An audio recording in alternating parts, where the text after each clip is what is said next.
Okay, our next speaker is Nick Trottier.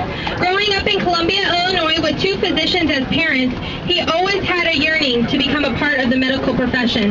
He attended DeSmet Jesuit High School, then St. Louis University, where he majored in biology and minored in public health. During his sophomore year at SLU, he was accepted into the medical school. But before attending, he worked with the Coalition for Life St. Louis, which afforded him a unique insight into the issues of life and abortion. He is excited to continue his studies at SLU School of Medicine on August 10th. Nick. Thank you very much, Reagan Nelson. I would like to thank the National Students for Life group for hosting this. I just want to see a poll. Is it warm enough for everyone out here? The only thing I can say is we can praise God because it's not raining. It's one of the wettest summers in St. Louis we've ever had. So about this women betrayed. Obviously I'm not a woman, but I'm very passionate about the pro-life movement. Of all the things that I've read online and everything that I have seen in my first year as a medical student, abortion, pro-life was never mentioned. However, I was lucky enough to find online there's something called the Dublin Declaration on maternal health care. So what it basically boils down to is abortion is never medically necessary. It is the only procedure that is inherently deceptive at its core.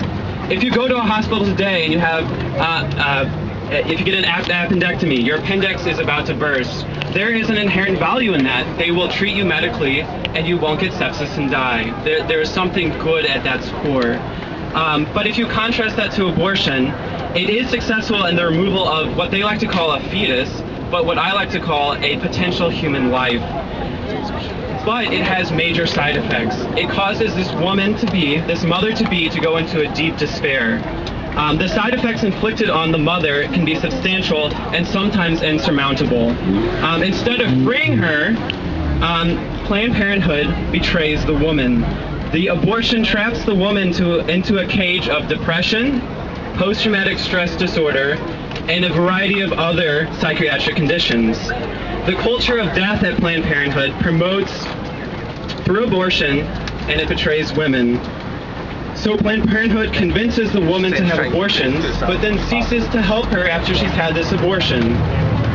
Ultimately, the woman is left abandoned after the abortion fee has been paid. And as we just heard from this lovely woman, that is the case. They do the abortion, they take your money, and that is it. So I'm going back to the Dublin Declaration, what it says, these are 1,014 MDs, medical doctors, who stated this. As experienced practitioners and researchers in obstetrics and gynecology, we affirm that direct abortion, the purposeful destruction of the unborn child, is not medically necessary to save the life of a woman. We uphold that there is a fundamental difference between abortion and necessary medical treatments that are carried out to save the life of the mother. It then goes on to say, I'll just give you the punchline. We confirm that the prohibition of abortion does not in any way affect the ability of optimal care to pregnant women. And as we have just seen in these 3 videos that Reagan mentioned earlier, the women are now being betrayed in an even more gruesome way. So in light of these videos regarding the procurement of specimens from these induced abortions, the abortion procedure is now being altered in a way to get the intact specimen, the liver or the heart valves. They're talking about SA valves or SA nodes, SA valves, different valves that they need, that people might need, or that they would do research on. So not only is this extremely grotesque, but it clearly violates what the Department of Health and Human Services says. They say in their document, it's called Research on Transplantation of Fetal Tissue, it says, in the case of tissue obtained pursuant to an induced abortion, 2 things must be met. The first thing, the consent of the woman and the father. So as I volunteered with the Coalition for Life, many times we would just see the woman or the woman's friend go in. Many times the father would not be there, the boyfriend, whoever it was would not be there. There's no consent there.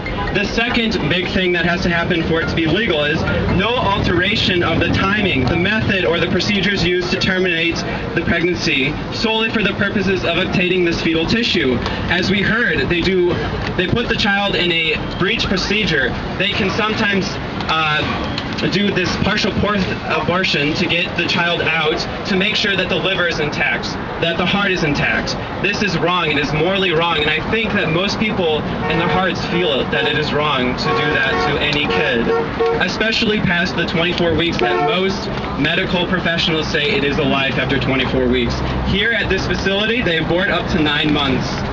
That is very wrong. So, in conclusion, Planned Parenthood is performing illegal actions and needs to be accountable for its actions.